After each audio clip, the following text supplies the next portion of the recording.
5 pemuda anggota komplotan pencuri sepeda motor di wilayah Denpasar diringkus petugas Reskrim Polsek Denpasar Selatan. Dari para tersangka yang berperan sebagai pemetik dan penadah ini, disita 11 sepeda motor hasil curian yang telah dipreteli dan dijual.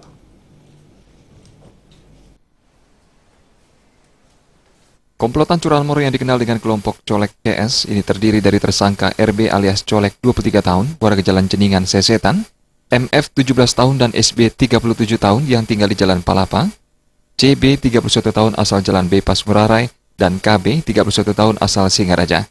Dari tangan para anggota komplotan ini disita 11 sepeda motor hasil kejahatan. Menurut Kapolsek Denpasar Selatan, Kompol Nanang Priastomo, terungkapnya komplotan ini berasal dari informasi yang diperoleh jajaran kepolisian bahwa tersangka MF sering berganti-ganti kendaraan dan kerap menawarkan motor kepada rekan-rekannya. Dari penyelidikan tersebut, akhirnya polisi melakukan penangkapan terhadap RB yang berperan sebagai pemetik dan MF yang berperan sebagai joki atau pengantar. 3 tersangka lagi ditangkap karena menjadi penadah barang hasil curiannya. Dalam aksinya, komplotan ini menyasar sepeda motor yang tidak terkunci stangnya. Curanmor yang terjadi di wilayah Denpasar Selatan, wilayah Kuta Selatan, wilayah Denpasar Timur, dan wilayah Kuta dengan cara survei berboncengan waktu malam hari, tapi khusus untuk kendaraan yang tidak dikunci stang. Jadi khusus kunci nyantol atau tidak kunci stang.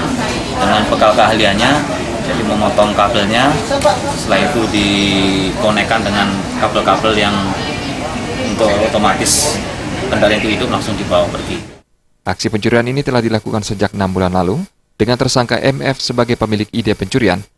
Ide tersebut disampaikan kepada rekannya untuk melakukan pencurian. Selanjutnya, mencari sepeda motor yang tidak terkunci dan kemudian dijual kepada penadahnya maupun anak muda yang suka trek-trekan dengan harga rata-rata Rp1 juta. Betul sopun balap ya. Kenalnya di gunungku. Akhirnya setelah itu bareng-bareng narik motor. Betul lah pertama jualan biasa.